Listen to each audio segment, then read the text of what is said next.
Hi everyone, I'm your host, Swerp Daddy, and today we're talking about Fallout: Tale of Two Wastelands and my experience with it.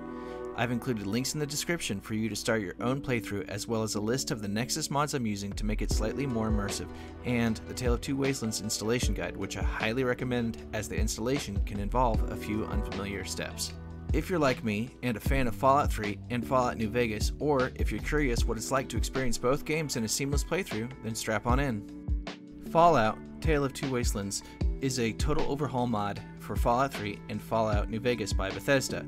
It integrates Fallout 3 into the Fallout New Vegas engine, allowing you to carry over levels, gear, and progression between the two games. I was drawn to this mod because I've always wanted to play through both games, but felt some things were missing from the experience and immersion breaking. I had been searching for a mod pack that would truly bring me into these games, and I found it in Tale of Two Wastelands, and the various mods I use to add just that special touch.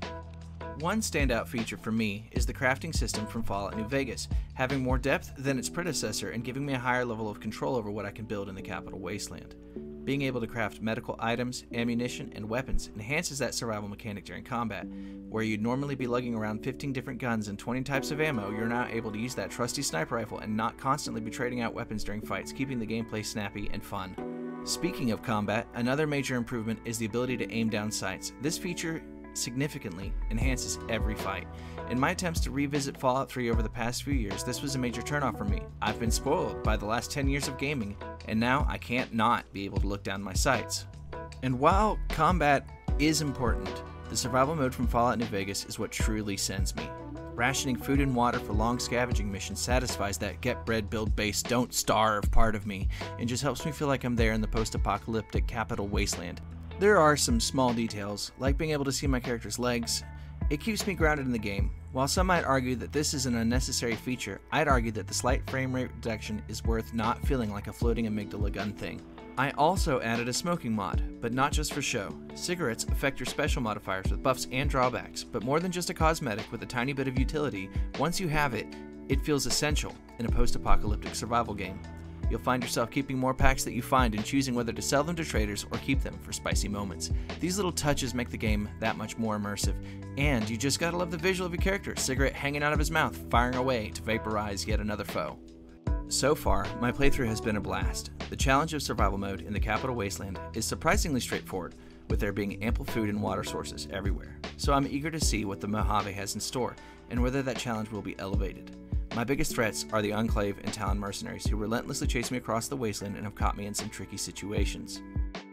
Before starting my YouTube journey, I played both games but never completed either story. It wasn't until I played and completed Fallout 4 on survival mode that I truly immersed myself in the Bethesda universe. When I decided to start my YouTube channel, I wanted to constantly deliver thoughtful and entertaining content, learning new editing techniques, and most importantly, have a great time with my favorite Bethesda franchise. This playthrough is meant to be a personal challenge. I set out to do 100 in-game days and a video for each, and we are now at the time of writing this at day 25. So far, I've defused the bomb in Megaton, completed the Wasteland Survivor Guide, found and then lost my father before retrieving the Gek from the depths of Vault 87. My win condition at this point for this playthrough is pretty simple, and that is to complete the main stories of both games and be pretty much unstoppable by day 100. Depending on how I feel, I may continue my playthrough beyond that and explore other modded versions of Fallout. In the future, I plan to create another series with cleaner editing and a more focused approach to the channel. I welcome your ideas and feedback, and I'd love to hear about your experiences with this game. And of course, and finally, thank you so much for watching. I'll see you guys next time.